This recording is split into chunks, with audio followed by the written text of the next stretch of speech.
القرآن پښتو ژباړه، تفسیر او زده کړه. سید ګران اغا کتابتون یې وړاندې کوي. بسم الله الرحمن الرحیم.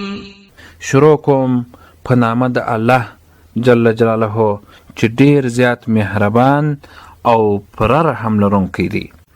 ولهم فيها أزواج مطهرة وهم فيها خالدون. او وی به دوی لپاره په دغو جنتونو کې ښځې ښې پاکې سوتره او دوی به وي په دغه جنتونو کې همیشه. إن الله لا يستحيي أن يضرب مثلا ما بعوضة فما فوقها.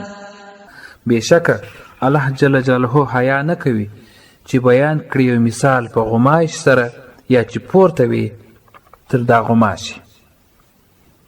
فأما الذين آمنوا فيعلمون أنه الحق من ربهم وأما الذين كفروا فيقولون ماذا أراد الله بهذا مثلا يضل به كثيرا ويهدي به كثيرا.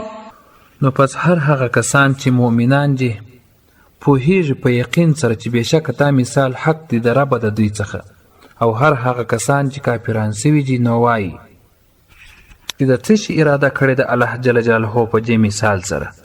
ګمراه کوي په دې مثال سره ډیر خلک او سمه لاره ښیي د حق په دې سره ډیرو خلکو ته. وما يضل به إلا الفاسقين الذين ينقضون عهد الله من بعد ميثاقه ويقطعون ما أمر الله به أن يوصل ويفسدون في الأرض أولئك هم الخاسرون.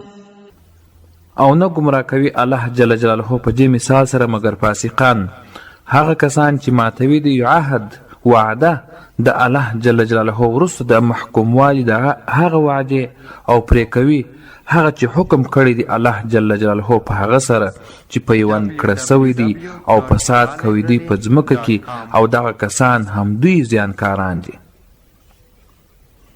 كيف تكفرون بالله وكنتم أمواتا فأحياكم ثم يميتكم ثم يحييكم ثم إليه ترجعون.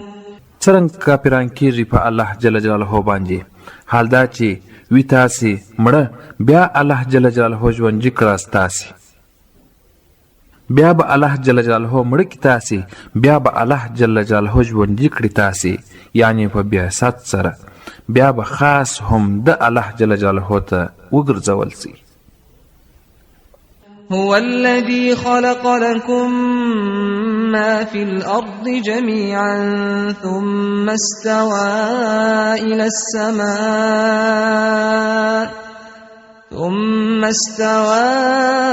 إلى السماء فسواهن 7 سماوات وهو بكل شيء عليم.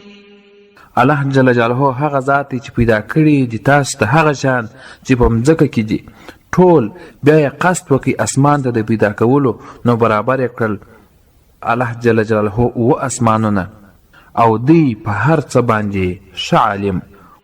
وَإِذْ قَالَ رَبُّكَ لِلْمَلَائِكَةِ إِنِّي جَاعِلٌ فِي الْأَرْضِ خَلِيفَةً قالوا أتجعل فيها من يفسد فيها ويسفك الدماء ونحن نسبح بحمدك ونقدس لك.